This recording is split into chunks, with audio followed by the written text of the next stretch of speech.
Radha pregnant थी जब उसके पति का देहांत हुआ। पति के देहांत के बाद तो मानो राधा की जिंदगी उसके ससुराल वालों ने नरक बना दी। कल मुही, अब सारा दिन यूं ही टेसुए बहाती रहेगी या घर का काम भी करेगी? माँ जी, पेट में बहुत दर्द हो रहा है। आपको तो पता ही है, मेरा 9वां महीना चल रहा है, मुझसे उठा तक नहीं जाता। मैं काम कैसे करूं? आय हाय हाय हाय, एक तो मेरे भाई को खा गई और अब महारानी आराम फरमाने के बहाने ढूंढ रही है। चुपचाप खड़ी हो और खाना बना जाके। राधा बेचारी दर्द से बेहाल किसी तरह उठती है। हे भगवान, मुझे हिम्मत दे, इस कठिन समय में सिर्फ तेरा ही आसरा है। राधा नीचे सीढ़ी से रसोई में जा ही रही होती है कि उसका पैर फिसल जाता है और वो सीढ़ियों से गिरते गिरते नीचे फर्श पर पहुंच जाती है। उसके सिर में काफी चोट आ जाती है। अरे माँ, ये कैसी आवाज आई अभी? तुमने सुनी क्या? हाँ, लगा जैसे कुछ गिरा। चल बाहर चलकर देखते हैं। माँ बेटी जैसे ही बाहर आते हैं तो राधा को खून से लथपथ देखकर वो दोनों घबरा जाते हैं। अरे माँ, ये क्या हो गया? ये कैसे गिर गई? अरे गिरी कैसे ये छोड़, ये सोच कि इस मुसीबत से छुटकारा कैसे पाए। अगर आस पास पड़ोस से किसी ने भी इसे इस हालत में देखा तो वे लोग हम पर ही शक करेंगे और पुलिस का चक्कर अगर पड़ा तो हमारे लेने के देने पड़ जाएंगे। तुम सही कह रही हो माँ, इसे अस्पताल लेकर चलते हैं। फिर माँ बेटी राधा को जल्दी से अस्पताल लेकर जाते हैं। डॉक्टर राधा की हालत देख उसे आईसीयू में भर्ती कर लेते हैं। फिर कुछ देर बाद, माफ कीजिए, हम आपकी बहू को नहीं बचा सके, पर उन्होंने बड़े ही प्यारे बच्चे को जन्म दिया है, कहकर डॉक्टर नर्स को राधा का बच्चा विमला को देने को बोलता है और वहाँ से चला जाता है। अरे माँ, ये तो सोने पर सुहागा हो गया। बिना कुछ करे धरे ही उस चुड़ैल राधा से पीछा छूट गया हमारा। हाँ, मगर अब इसके बच्चे का क्या करे? खुद तो चैन की सांस लेकर मर गई और इसे हमारे मथे मर गई। विमला और तिमसी राधा के बच्चे को घर ले तो आते हैं पर बिल्कुल ध्यान नहीं देते। राधा का बेटा भूख से रो रहा होता है। तभी वहाँ राधा की आत्मा आ जाती है। अरे मेरा बेटा कैसे रो रहा है? राधा उसे उठाती है और अपना दूध पिलाने लगती है। ऐसे तो ये लोग मेरे बेटे को भी मार डालेंगे, अब मुझे ही मुन्ना का ध्यान रखना पड़ेगा। फिर अगले दिन, माँ, रात को मेरी नींद पूरी नहीं हुई इस बच्चे की वजह से। रात भर इसके रोने की आवाज मेरे कानों में गूंज रही थी। आखिर है तो उसी चुड़ैल राधा का बेटा ना। सुकून कैसे लेने देगा? ऐसा लगता है जैसे जिंदगी इन सब में ही उलझ गई है। मैं क्या कहती हूँ, आज मैं इस मुसीबत से छुटकारा पाकर ही रहूंगी। वो कैसे? रुको, बताती हूँ। फिर जैसे ही अंधेरा होता है, तिमसी मुन्ना को एक कपड़े में लपेटती है और सड़क पर छोड़ आती है। जब मुन्ना को ठंड लगती है तो मुन्ना जोर जोर से रोने लगता है। सामने से एक गाड़ी आ रही थी, तभी अचानक वहाँ राधा की आत्मा आ जाती है। अरे मेरा मुन्ना! मुन्ना की यह हालत देखकर राधा को गुस्सा आ जाता है और वो चुड़ैल रूप ले लेती है। इन्होंने क्या हालत कर दी है मेरे मुन्ना की। फिर चुड़ैल अपने बेटे को लेकर रात को ऐसे ही भटकती रहती है। इतनी ठंड में मैं मुन्ने को कहाँ लेकर जाऊं, क्या खिलाऊं? फिर उसे एक सार्वजनिक टॉयलेट दिखता है जो कि थोड़ा सा टूटा हुआ था। हाँ, यही सही जगह है जहाँ किसी को शक नहीं होगा कि यहाँ कोई रहता भी है, वरना मेरे मुन्ने के लिए दिक्कत हो जाएगी। फिर चुड़ैल उसी टॉयलेट में अपना और अपने बेटे का गुजर बसर करने लगती है। सब बात अपनी जगह पर ठीक है, पर मैं अपना और मुन्ने का खाना पीना कैसे चलाऊंगी? राशन, दूध, फल, इन सब के लिए मुझे कुछ तो काम करना ही पड़ेगा, पर कैसे? इस रूप में तो काम मिलने से रहा, और अगर मैं किसी को मारकर दूसरों का नुकसान कराकर अपना और अपने बेटे का पेट पालूं तो कितनी सेल्फिश माँ कहलाऊंगी मैं। नहीं, मैं ऐसा नहीं कर सकती। फिर रात भर सोचने के बाद वो एक नतीजे पर आती है। अगले ही दिन वो एक औरत का रूप धारण करती है। हाँ, अब ठीक है, अब मैं काम करने जा सकती हूँ। फिर वो मुन्ने को अपनी पीठ पर बांधती है और एक घर में जाती है। मेम साहब, मुझे काम की बहुत जरूरत है। क्या काम कर सकती हो तुम? ऊपर से तुम्हारा बच्चा इतना छोटा है, कैसे कर पाओगे?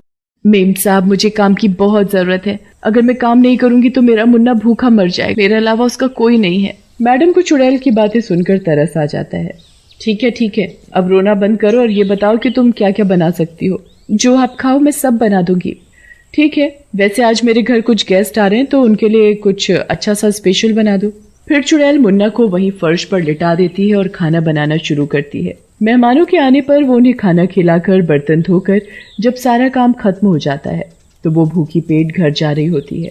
तभी मैडम उसे रोक लेती है। अरे, तुम बिना खाए ही जा रही हो? कोई बात नहीं मैडम जी, आपके मेहमान खुश हुए तो मेरी मेहनत भी सफल हुई।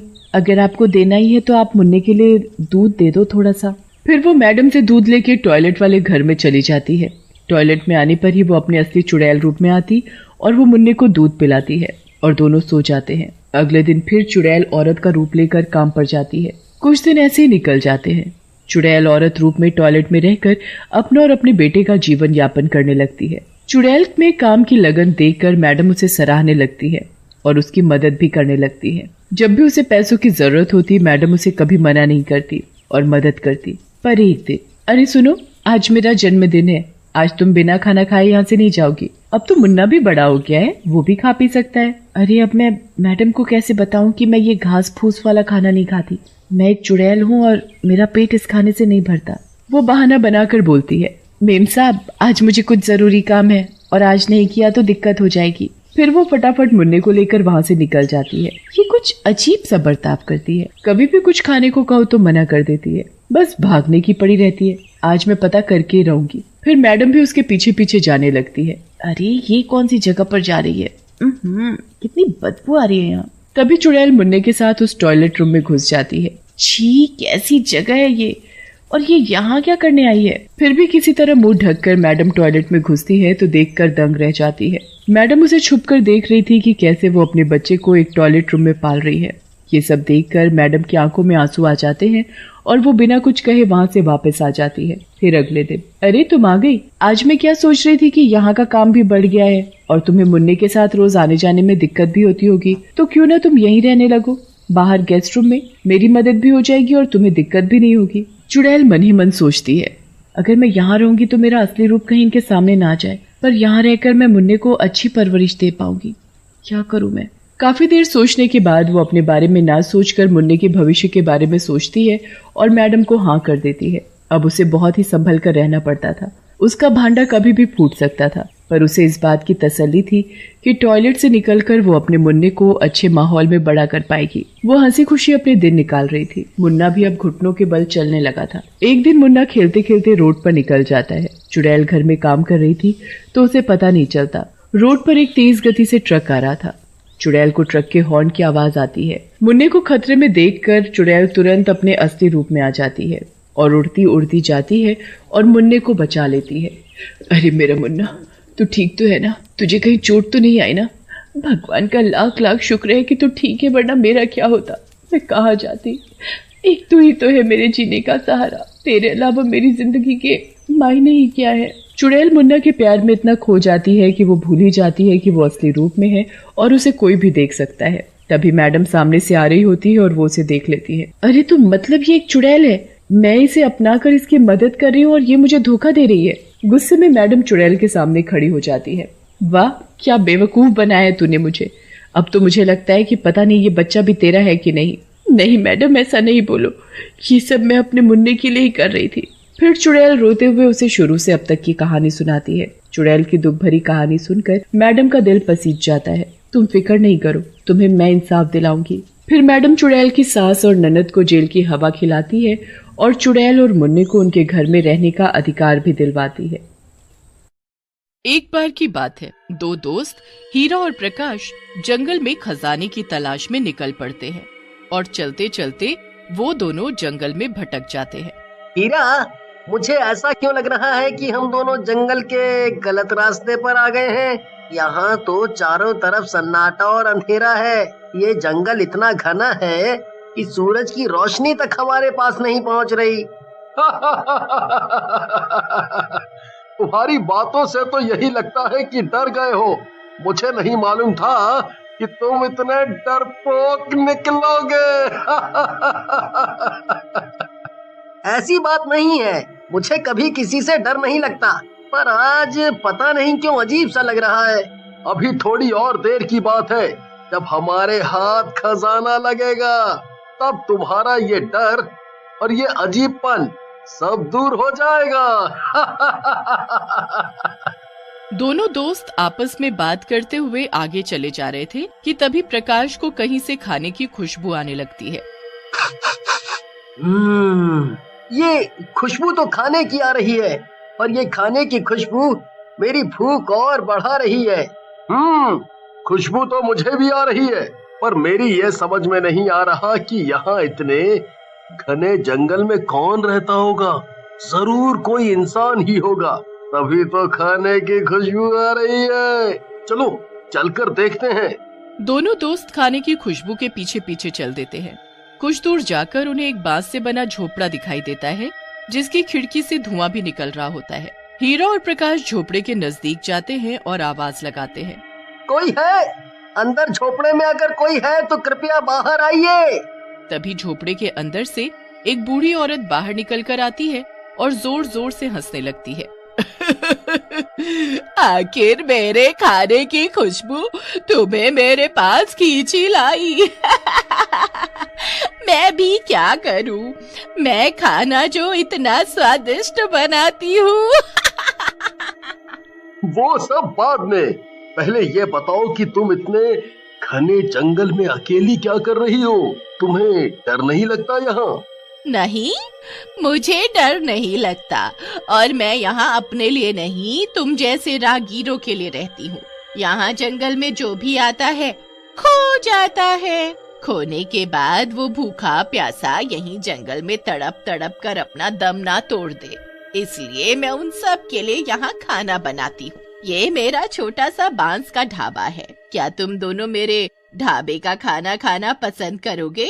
मैं खाने के कोई पैसे नहीं लूंगी, जितना मन करे पेट भर कर खाना। बूढ़ी औरत दोनों को अपने बांस से बने ढाबे के अंदर ले जाती है और उनके लिए खाना परोसती है। हीरा और प्रकाश को खाना बहुत स्वादिष्ट लगता है। काकी, आप खाना बहुत स्वादिष्ट बनाती हो। मेरा तो पेट भर गया, पर मन नहीं, इसीलिए मैं तो और खाऊंगा। मैंने इतना स्वादिष्ट खाना पहले कभी नहीं खाया।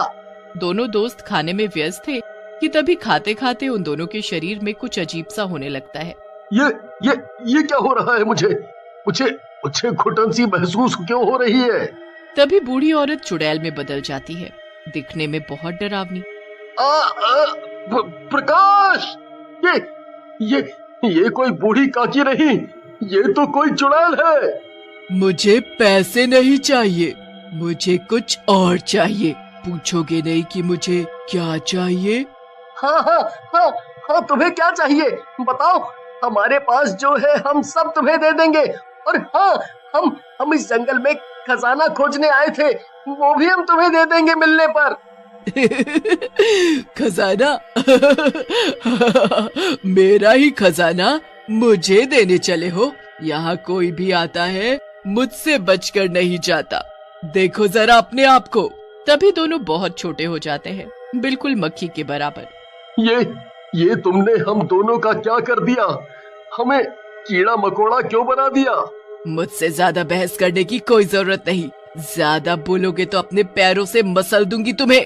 चुड़ैल उन दोनों को एक कांच के कार में बंद कर देती है। उसके बाद वो चुड़ैल फिर से अच्छा खाना बनाने में लग जाती है। मेरा ढाबा है सबसे न्यारा, एक बार जो मेरे हाथ का बना खाना खाए तो खाता ही जाए।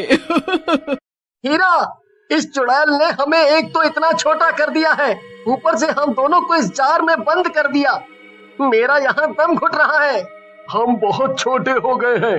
अगर हम किसी से मदद भी मांगे तो कैसे मांगे?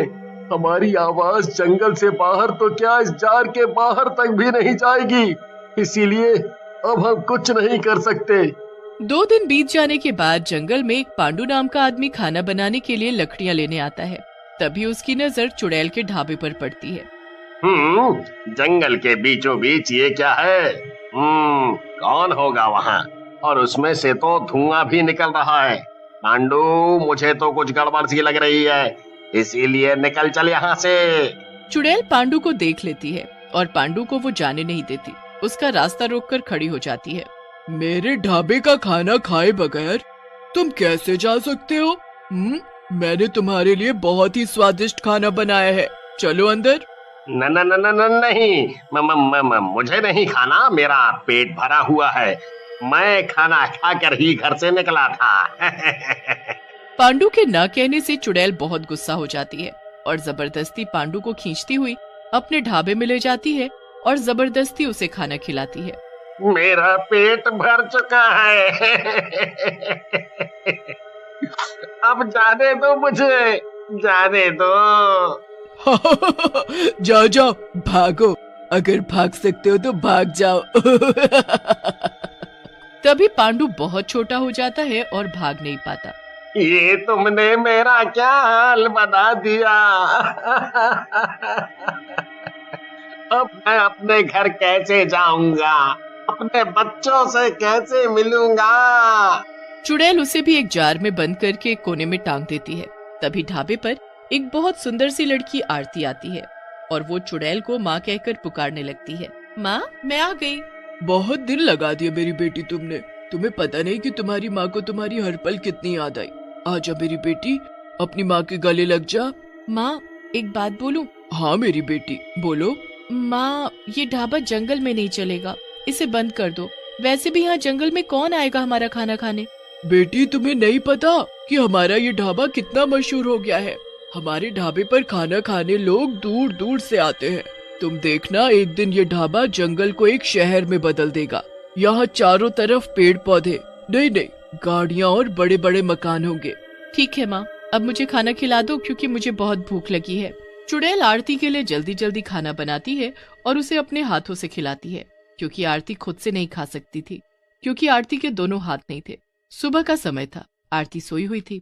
तभी चुड़ैल जंगल के बाहर जाती है, रूप बदल कर वही बूढ़ी औरत बनकर, और आते जाते लोगों को अपने बांस के ढाबे पर मुफ्त में खाने का न्योता देने। मेरे ढाबे पर आओ और पेट भरकर मुफ्त में खाना खाओ। मेरे मुंह में तो पानी भर आया, ये सब तो मैंने कभी नहीं खाया। बूढ़ी औरत आगे आगे और सभी लोग उसके पीछे पीछे। थोड़ी दूर चलने पर चुड़ैल का बांस का ढाबा आ जाता है। बांस से बने ढाबे को देख सभी चौंक जाते हैं, पर उन सबका ध्यान सिर्फ खाने पर था। पर कोने में लटके जार के अंदर जो लोग बंद थे वो जोर जोर से चिल्लाते हैं, आवाजें देते हैं, पर कोई उनकी आवाज नहीं सुनता। अब कुछ नहीं कर सकते क्योंकि वो सभी लोग चुड़ैल का बना खाना खा चुके हैं। चुड़ैल जब लोगों को जार में बंद करके छुपा रही होती है, तभी आरती पीछे आ जाती है और पूछने लगती है, माँ, क्या छुपा रही हो? क्या है तुम्हारे हाथ में? दिखाओ जरा। कुछ नहीं है, मैं तो बस कुछ पुराना सामान रख रही थी। आरती को कुछ अजीब लगता है, पर बिना हाथ के वो कुछ नहीं कर सकती थी। चुड़ैल सभी को छुपाकर बाहर चली जाती है। अब चारों तरफ सन्नाटा था कि तभी आरती को कुछ आवाज सुनाई देती है। कौन कौन है?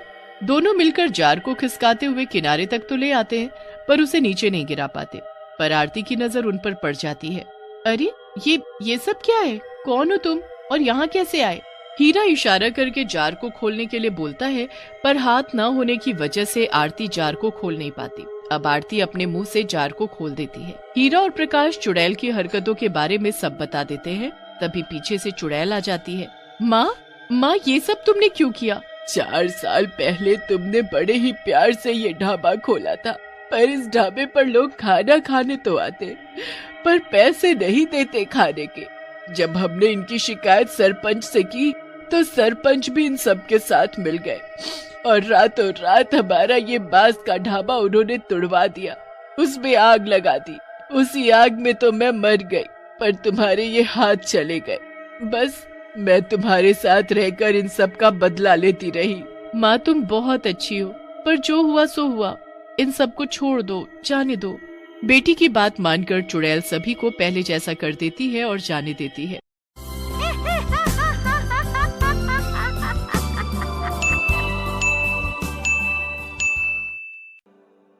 Please like, share and subscribe.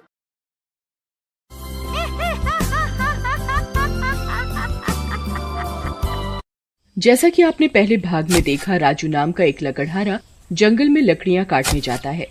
वहां उसे ब्रह्म राक्षस मिल जाता है। वो ब्रह्म राक्षस राजू के शरीर में प्रवेश कर जाता है और फिर राजू रात में ब्रह्म राक्षस बनकर लोगों को मारने लगता है। इस बात का पता उसकी बीवी रमा और बाकी गांव वालों को चलता है। फिर गांव वाले नदी किनारे बैठने वाले एक साधु बाबा को लेकर आते हैं और वो बाबा राजू को एक सोने की चेन देते हैं, जिसे पहनने के बाद राजू के अंदर का ब्रह्म राक्षस शांत हो जाता है। फिर एक दिन राजू वो चेन उतार कर नहाने के लिए जाता है। तभी वहाँ से गुजरता हुआ कालू चोर उस चेन को देखता है।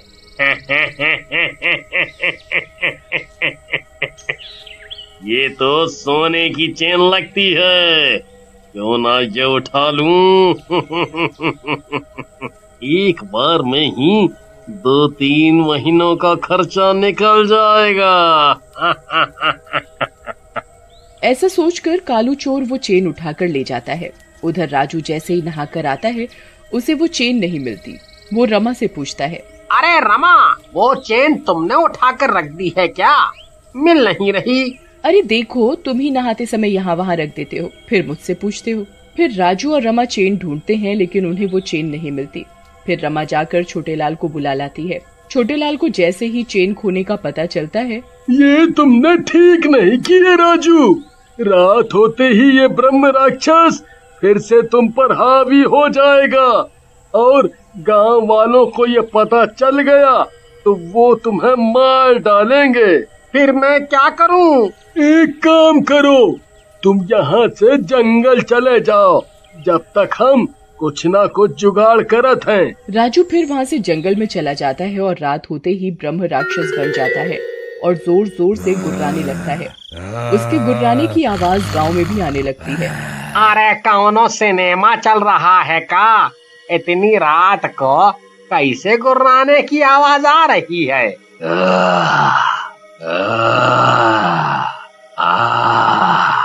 अरे रमा बहन, राजू कहाँ है? दिख नहीं रहा। सब ठीक तो है ना? फिर रमा रोते हुए दिन की सारी बात बताती है, जिसे सुनकर गांव वाले गुस्से में आ जाते हैं। ये तुमने ठीक नहीं किया रमा बहन। अपने पति की जान बचाने के लिए सारे गांव की जान जोखिम में डाल दी। अब हमें अपनी जान बचाने के लिए उस ब्रह्म राक्षस से मुकाबला करना ही होगा। फिर सारे गांव वाले हाथों में मशाल लेकर जंगल की तरफ चल देते हैं। तभी चलते चलते उन्हें कुछ डरावनी डरावनी आवाजें सुनाई देती हैं। अरे लल्लू भाई, तुम सब लोग आगे चलो, हैं? हम जरा लघु शंका का निपटारा करके आते हैं। लेकिन जैसे ही गांव वाला लघु शंका के लिए घूमता है, वहाँ चुड़ैल आ जाती है। रुक जा मूर्ख, चुड़ैल को गीला करने जा रहा है। रुक जा, नहीं तो मैं तेरी जान ले लूंगी। अरे नहीं चुड़ैल जी, हम कुछ नहीं कर रहे। हमें माफ कर दो, हमें माफ कर दो। ऐसा कहकर गांव वाला वहाँ से भागने लगता है। अरे भागो रे भागो, अपनी अपनी जान बचाकर भागो। यहाँ ब्रह्म राक्षस नहीं, यहाँ तो चुड़ैल का मसला भी है भाई। अरे यार, इन सब के चक्कर में मैं कहाँ फंस गया? मेरी तो शादी होने वाली है। लगता है सुहाग रात नहीं होने देंगे रे ये लोग। अरे क्या रमा बहन, भला मैं आपके घर से चोरी क्यों करूँगा? मैं तो बड़ा शरीफ आदमी हूँ। अरे और ये चुड़ैल जैसी औरत, क्या ये आपकी बहन है? कल्लू की बात सुनकर चुड़ैल को गुस्सा आ जाती है और वो कल्लू को उल्टा लटका देती है। चोर कहेंगे, मुझे चुड़ैल बोलता है, अभी रुक बताती हूँ तुझे। चुड़ैल जैसे ही कालू को उल्टा लटकाती है, वो चेन उसके गले से बाहर आ जाती है। रमा जल्दी से वो चेन उठा लेती है। धन्यवाद बहन, तुम्हारी वजह से ये चेन मुझे वापस मिल गई। अब मेरे पति उस ब्रह्म राक्षस से बच जाएंगे। उसके बाद चुड़ैल और रमा जंगल की तरफ जाते हैं। दूसरी तरफ गांव वाले भी गांव की एक जगह इकट्ठा होकर एक योजना बनाते हैं। भैया, ऐसे तो हम सब लोगों को ये चुड़ैल और ब्रह्म राक्षस दोनों मार डालेंगे। हम तो कहा थे ये हमें मारे, इससे पहले हम ही क्यों न इन्हें मार डाले। भैया, बात तो तुम सही कहा थो, लेकिन ऐसे कैसे मार सकत हैं? हम सब तो साधारण इंसान हैं और वो सब तो शैतान है, और राजू भी तो फंसा है बेचारा, उसकी जान का क्या है? लेकिन गांव वाले छोटे लाल की बात नहीं सुनते और हाथों में मशाल लेकर जंगल की ओर चल पड़ते हैं। उधर रमा और चुड़ैल जंगल में पहुंचकर ब्रह्म राक्षस को आवाज लगाती हैं। ब्रह्म राक्षस बाहर निकल, कहाँ छुपा है डर के? पहले मेरे पति के शरीर में छिप गया और फिर गांव वालों से। बाहर निकल। रमा की आवाज सुनकर ब्रह्म राक्षस गुर्राते हुए बाहर आ जाता है।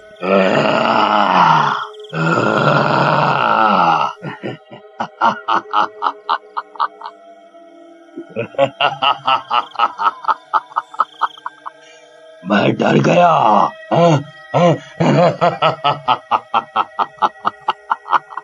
अरे मूर्ख औरत, मैं तो सब गांव वालों को उनके घर से निकालना चाह रहा था ताकि सबको एक साथ मार सकूं।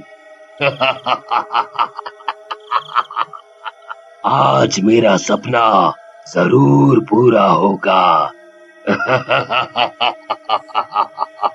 सब आ रहे हैं मरने। तभी चुड़ैल उसके सामने आ जाती है। इस जंगल में या तो तू रहेगा या मैं। रमा बहन से मिलकर मुझे एहसास हुआ कि एक पति के लिए पत्नी क्या कर सकती है। अब अगर तेरे में हिम्मत है तो राजू का शरीर छोड़ और बाहर आकर मुझसे मुकाबला कर, नहीं तो ये चूड़ियां पहन ले। चुड़ैल के ऐसा बोलने पर ब्रह्म राक्षस राजू के शरीर से बाहर आ जाता है और चुड़ैल की तरफ बढ़ता है। रमा बहन तुम जल्दी से राजू को वो चेन पहना दो ताकि ये दोबारा उसके शरीर में ना जा सके। रमा जल्दी से राजू के गले में वो चेन डाल देती है। उधर तब तक गांव वाले भी वहां पहुंच जाते हैं। अरे बाप रे, यहाँ तो चुड़ैल और ब्रह्म राक्षस दोनों हैं। अब क्या होगा हम सबका?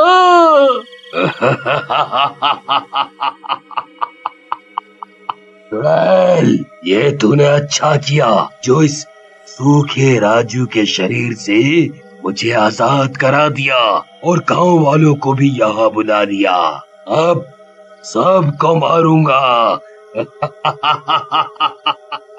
इन्हें तो तब तू कुछ कर पाएगा ना जब तू जिंदा बचेगा। ऐसा कहकर चुड़ैल ब्रह्म राक्षस को पकड़ लेती है और गांव वालों से बोलती है, गांव वालों तुम जल्दी से हम दोनों को आग लगा दो, मेरे साथ साथ ये ब्रह्म राक्षस भी जल जाएगा। चुड़ैल बहन इस तरह तो तुम भी खत्म हो जाओगी। नहीं नहीं ये ठीक नहीं है। रमा बहन हम चुड़ैले दूसरों की जान लेने के लिए मशहूर हैं। मुझे एक अच्छा काम करके लोगों का ये भ्रम तोड़ने दो। गांव वालों को मत रोको, मैं इसको ज्यादा देर तक रोक नहीं पाऊंगी। गांव वालों आओ और आग लगा दो मुझे। फिर चुड़ैल के कहने से वो चुड़ैल और ब्रह्म राक्षस को आग लगा देते हैं। अरे मूर्ख चुड़ैल, ये इंसानों जैसी हरकत क्यों कर रही है? खुद तो मर रही है, मुझे क्यों मरवा रही है? जिंदगी में पहली बार अच्छा काम करने का मौका मिला है, भला वो क्यों जाने दूं। थोड़ी ही देर में ब्रह्म राक्षस और चुड़ैल दोनों ही जलकर भस्म हो जाते हैं और गांव ब्रह्म राक्षस से आजाद हो जाता है।